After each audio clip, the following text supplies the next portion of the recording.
haunch it a little bit, especially with these two playing. There's so little between them that it's winning the frames you shouldn't win can make the difference at the end.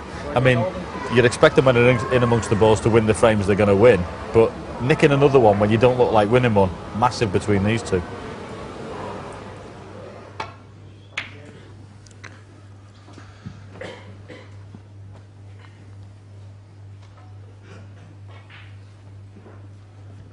Just about covering the reds to the right. Just to safety this, he won't be attempting the pot here.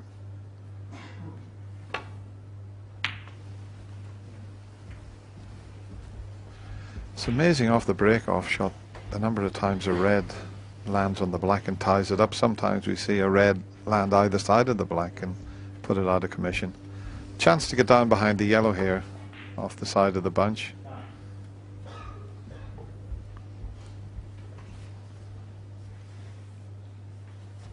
That's the shot that's available to Ronnie. If he can get anywhere near the line, he should be okay.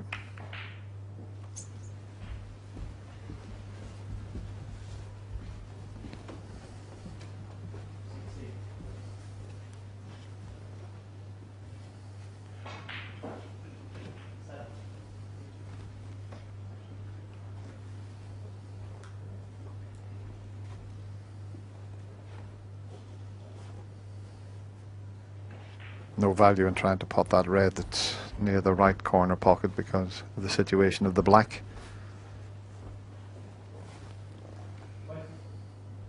Still may attempt it.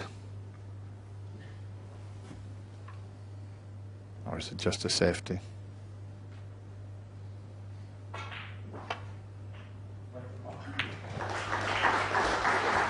He couldn't get on a colour if he had taken the pot on.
It is a very thin snick into the middle pocket, the red that's near the blue.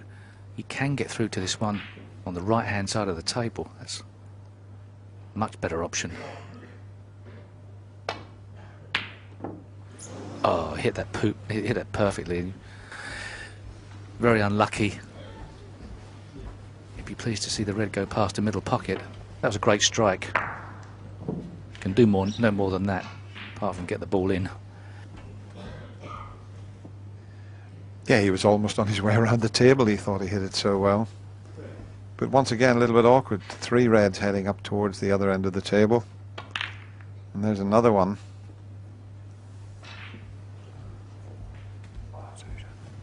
Be no chance of a re-rack because the reds are open. So, but it's fascinating to see who's going to win this. Once again, a tactical battle. And actually, once a frame does get to this situation, with red pushed down the bottom of the table. Oh, that's a great shot. Oh. We're more or less now guaranteed, commentator's curse I know, but guaranteed a sizable break in this frame. Just whoever gets in. You can't get closer than that. without it going in once again.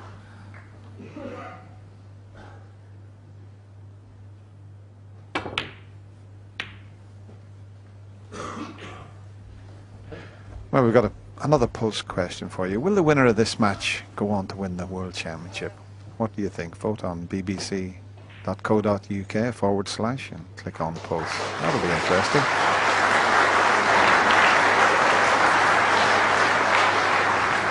Everything's interesting when you're sitting next to Steve Davis. Now there is a red that'll go up into the corner pocket, and look at the way the reds are split all over the table. I mean, you never get the same pattern twice at a game of snooker, but look how they're sitting here. This will be one of the greatest 147 breaks ever. He'd settle for the opening red. It's a tough one. It's close, right in the pocket. What a beauty that was. And there really was no way of playing that safe either, with that other red hanging over the yellow pocket, so what a shot. Now the ball's at his mercy. The blue a bit tied up, and actually the blue is an important ball in this break. But even so, pressure on guaranteeing the clearance. Yeah, every ball's possible. Even the two that's near the right middle pocket, they're a plant, so there isn't one ball safe on the table.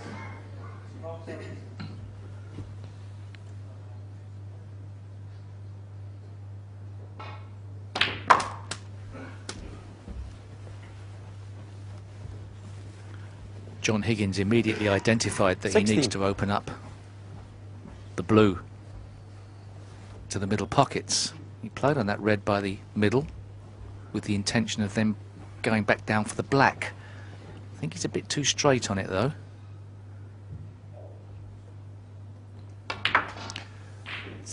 Pink goes between the two reds, so there's never going to be a problem for him. But once again, clever thinking. Steve said the blue was tied up. It's not now.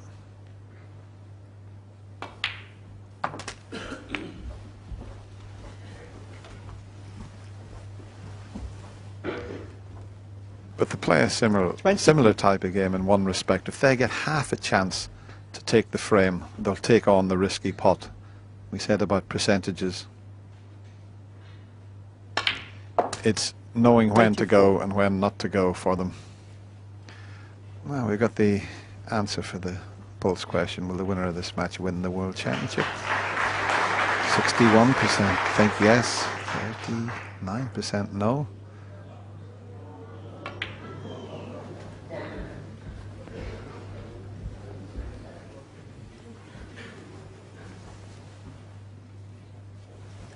$29.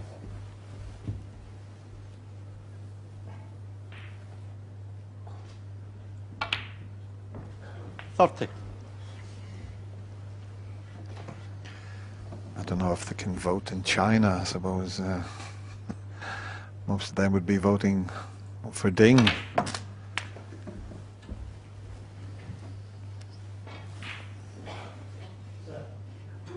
$37.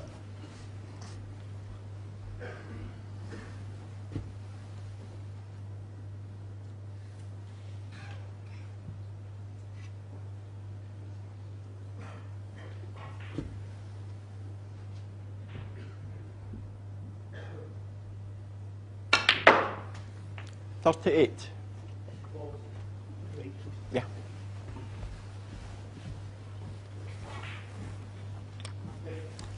Bit of a heavy contact there. Should be okay, just a minor stumbling block, but you can see the red jump. In fact, it nearly jumped when it hit the pocket as well.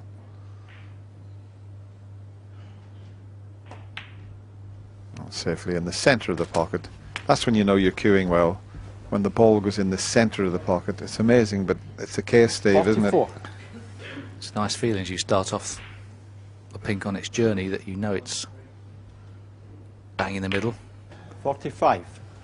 And that was a potential banana skin for John Higgins, out of position on the pink. inching closer to the finishing line in this frame.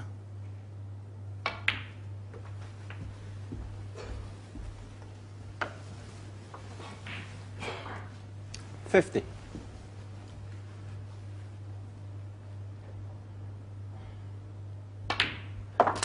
$51. We're starting to follow a little pattern here in this match. John won the 2 opening frames, never give Ronnie a chance of a pot.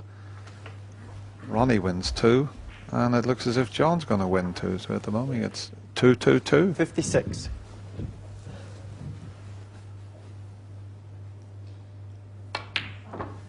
$57.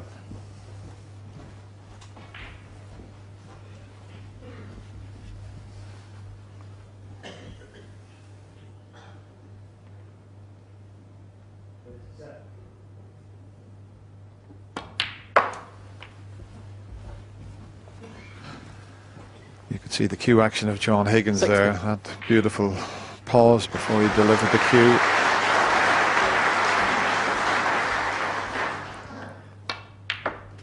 Yes, that 61. trademark tremor on the backhand. Not nervous, but just adrenaline.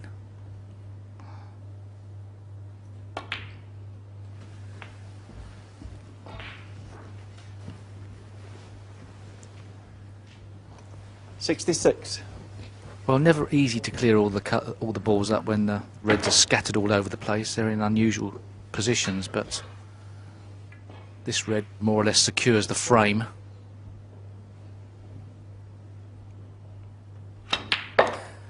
And every reason to believe that he's going to go on to make a century break.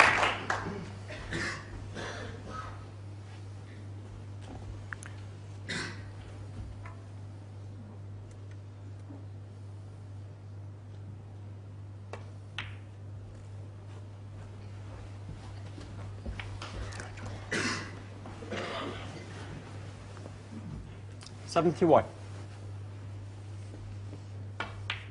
And you wouldn't put it past 72. the winner of this match going on to win the World Championship. But it's interesting with those polls questions, Dennis, isn't it?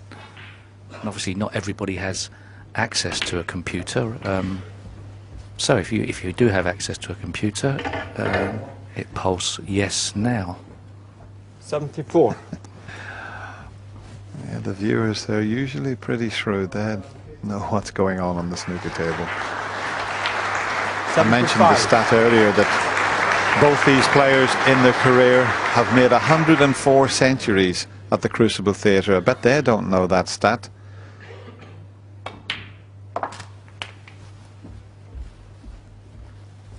It's a tricky little red, 81. which will pave the way for a century here.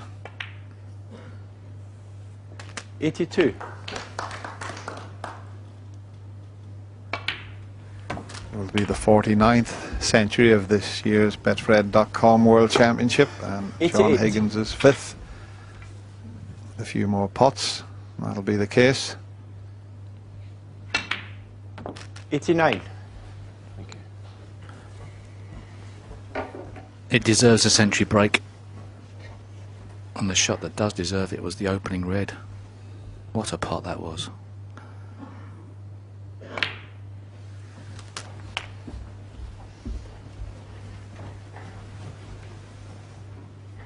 $94.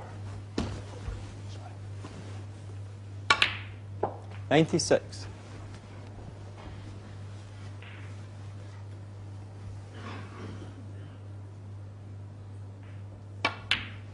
99.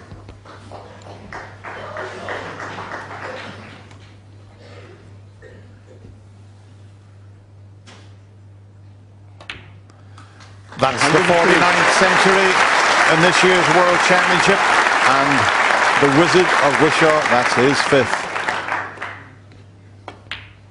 108.